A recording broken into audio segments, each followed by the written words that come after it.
Significance of the chapter topic with Gina Wong, Sherani Sivakumar, and Ya Xi Lei. This topic of dismantling harmful legacies in counselor education in Canada is essential to me, and it's very resonant with a deep passion for counselors and psychologists in Canada to better serve IBIPOC clients.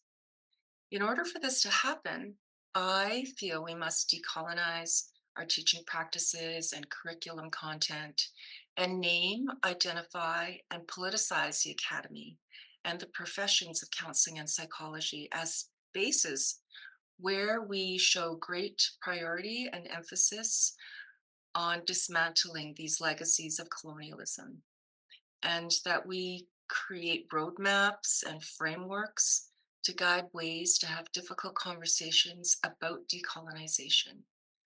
This is why this topic is so important to me. And this topic is important to me because in the last 4 years, I've really been in a place of like reflecting upon my cultural identity a lot and reflecting on how my like upbringing and lack of media representation and not ever feeling like I belonged in either worlds of being Canadian or Tamil um, contributed to me getting to a place where I can say I'm Tamil and know that I'm still learning about the culture and what this means for myself. Um, and then that's okay. And I'm reclaiming that in many ways. And there are still ways that these feelings of not belonging still occur. So decolonization, what it really means to me is for our stories of who we are, our cultures, languages, and practices deserve to be revived, heard, uplifted, and live on for future generations.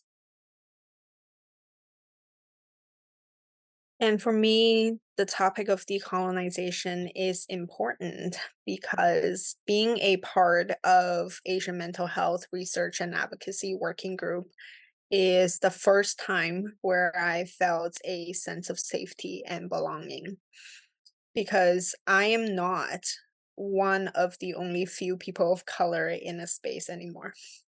Growing up as a 1.5 generation Chinese Canadian, I internalized many cultural messaging and dominant discourses about needing to think and act white so I could be less different and fit in more.